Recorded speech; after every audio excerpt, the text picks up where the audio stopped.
আমরা চলে এসেছি নিমপিট আশ্রমে। 1960 সালে স্বামী বুদ্ধানন্দজি মহারাজ দক্ষিণ 24 পরগনা জেলার গ্রামবাসীদের সেবা করার উদ্দেশ্যে মজিলপুরের নিমপিঠে এই আশ্রমটি প্রতিষ্ঠা করেন।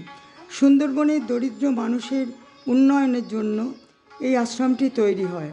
স্কুল, স্বাস্থ্যকেন্দ্র এবং কৃষি গবেষণা গড়ে ওঠে গ্রামে।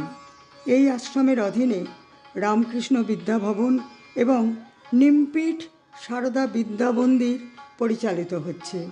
একাধিকবার এখানে আসার সৌভাগ্য হয়েছে আমার। এবারে আমরা পৌঁছানোর আগেই মন্দির বন্ধ হয়ে গিয়েছিল, তাই আমরা কিছুটা হতাশ হয়ে পড়েছিলাম। আমরা সবাই আলোর দিশারি। সেই আলোর পথ দেখিয়েছেন পরমহংস রামকৃষ্ণদেব, মা সারদা আর স্বামী বিবেকানন্দ। ঈশ্বরের চরণে নিজেকে আত্মসমর্পণ করতে পারলে তবেই জীবন সার্থক হয়।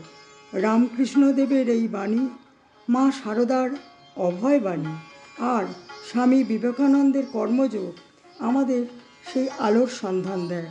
পরিচয় হলো সদানন্দজি মহারাজের সঙ্গে। ওনার অগাধ পাণ্ডিত্য এবং আতিথেয়তার কথা আমরা জানি। বিস্মিত হলাম নিজের হাতে ওনাকে পরিবেশন করতে দেখে। ওখানকার কয়েকজন শিক্ষিকার সঙ্গেও পরিচয় হলো। আমার পুত্রসম মনোজিতের উদ্যোগেই আমরা এখানে এসেছি। আর যারা আমাকে সব সময় অনুপ্রেরণা দিয়ে এগিয়ে নিয়ে চলেছে, তাদের সঙ্গে কিছু ছবি শেয়ার করলাম আপনাদের সঙ্গে। নমস্কার।